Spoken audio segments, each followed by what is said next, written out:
ஒரு கபடி வீரன் அவனோட எதிரி எதிரணியா இல்லை அவன் பிறந்த சமூகம் தானா? ஒரு அப்பா தன்னோட மகன் ஜெயிக்கணும் அப்படின்னு நினைக்க மாட்டார். ஆனால் அவன் உயிரோடு இருந்தால் போதும் அப்படின்னு பயப்படுவார். கனவு வாஸ் பயம், திறமை வாஸ் ஜாதி. இந்த இரண்டு மோதல் தாங்க இந்த பைசன் காலமானான். இந்த படம் ஒரு ஸ்போர்ட்ஸ் ஸ்டோரி இல்லைங்க, ஒரு உயிரோட்டமான போராட்டம் கலந்த ஒரு படம். வாங்க இந்த படத்தை பற்றி முழுசாக பார்க்கலாம். கதை ஒரு கிராமத்தில் ஆரம்பிக்குது. கிட்டான் அப்படின்ற கேரக்டரில் நம்ம துருவ் விக்ரம் வாழ்ந்துருக்காருங்க. சிறு வயதிலேயே கபடியை உயிராக பார்க்கும் அந்த பையன். எப்போ பார்த்தாலும் ஓடிக்கிட்டே இருப்பான், எப்போ பார்த்தாலும் விளையாண்டுட்டே இருப்பான். கபடி தான் அவன் உலகமே. ஆனால் அவனுடைய அப்பா வேலுச்சாமி பசுபதியை கபடி அவருக்கு ஆபத்து, நம்ம ஜாதி காரணமாக முன்னேற விடமாட்டாங்க அப்படின்ற பயம் அவரை தடுக்குதுங்க. இதெல்லாம் தெரிஞ்சுக்கிட்டு ஸ்கூல் படிக்கிறப்ப நம்ம கிட்டானோட திறமையை கண்டுபிடிக்கிறாங்க அந்த ஸ்கூல் பிடி மாஸ்டர். அவனை டீமில் சேர்க்குறாரு. அங்கேருந்து ஆரம்பமாகுதுங்க அவனோட திறமை. ப்ராக்டிஸ் பண்ணுறான், மேட்ச் விளையாடுறான், வின் பண்ணுறான். கிட்டானோட வளர்ச்சி அங்கேருந்து ஆரம்பிக்குதுங்க. அதனால் அவனோட கான்ஃபிடன்ஸ் லெவல் ரொம்பவே கூடுதுன்னே சொல்லலாம்.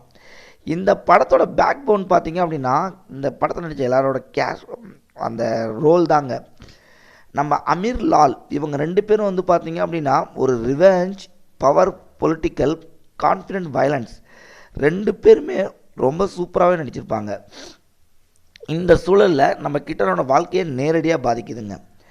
எல்லா தடைகளையும் உடைச்சிட்டு கிட்டான் டிஸ்ட்ரிக்ட், ஸ்டேட் லெவல் கபடி வீரன் ஆகிறான். அவனை மக்கள் கவனிக்க ஆரம்பிக்கிறாங்க. அவங்க அப்பாவும் ரொம்ப ப்ரௌடாக ஃபீல் பண்ணுறாரு. ஆனால் அவரோட பயம் மட்டும் அவர்கிட்ட இன்னும் விட்டு போகலைங்க. லவ் போர்ஷன் இருக்குது. அனுபவமாக பரமேஸ்வரன் நடிச்சிருக்காங்க. அவங்களோட கேரக்டர் ரொம்பவே நல்லா பண்ணியிருக்காங்க. ஒரு லைட் ட்ராக் தான். இந்த காதல் பார்த்திங்கன்னா படத்தை ரொம்ப பெரிய இம்பேக்ட் பண்ண கிடையாது, ஒரு ஸ்மால் ஃபீல் கொடுக்குது. அது மட்டும் இல்லாமல் பிக் ஷாக் பார்த்திங்கன்னா இந்த கேஸ்ட் வயலன்ஸ் கிட்ட சிக்கிறாரு நம்ம கிட்டான். அதனால் அவரோட கை உடைக்கப்படுது. இதனால் அவரோட அடுத்த லெவல் பாதிக்குதா இல்லை இதுலேயே அவரோட முடங்கி போயிடுறாரா அப்படின்றதாங்க இந்த கதையே. ஆனால் கிட்டான் மென்டலி அண்ட் ஃபிசிக்கலி ரொம்பவே எமோஷனல் ஆகி அவங்க அப்பா கிட்ட கில்ட்டாக ஃபீல் பண்ணுறாரு. திரும்பவும் கம்பேக் கொடுக்குறாரு. நல்லா ட்ரைனிங் எடுக்கிறாரு, ஸ்ட்ரகிள் ஆகிறாரு. ஃபைனல் மேட்ச்சு ஃபுல் டென்ஷன் எல்லாமே எதிர்பார்த்து வின் பண்ணுறாருங்க. அந்த டைமில் அவர் வெற்றி பெறுறாரு. மகனை பார்த்து அழுகிற சீன் பசுபதி, அந்த கிளைமாக்ஸ் சீன் கோஸ் பம்பாக இருக்குங்க. உண்மையிலே இந்த படம் பார்த்திங்க அப்படின்னா ஜாதி தடைகளை உடைக்கணும், திறமையை எதை கண்டும் தயங்கக்கூடாது, பயம் இருந்தாலும் கனவை விட்டு கொடுக்கக்கூடாது.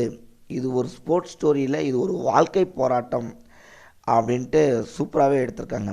இந்த பைசன் நம்மளை என்டர்டெயின்மெண்ட் பண்ணுவதற்காக இல்லைங்க, நமக்குள்ளே இருக்கிற ஒரு எனர்ஜியை வெளில கொண்டு வரும் இந்த படம் கண்டிப்பாக. உங்களுக்கு எந்த சீனை அதிகமாக டச் பண்ணிச்சு? கிட்டானோட கம்பேக் சீனா இல்லை அவங்க அப்பாவோட எமோஷ்னல் சீனா? மறக்காமல் கமெண்ட் பண்ணுங்கள். இதுபோல் உங்களுக்கு எல்லா படத்தோட விமர்சனமும் நாங்கள் கொடுத்துட்ருக்கோம். எங்களுக்கு சப்போர்ட் பண்ணி சப்ஸ்கிரைப் பண்ணிக்கோங்க, லைக் பண்ணுங்கள். Thank you friends.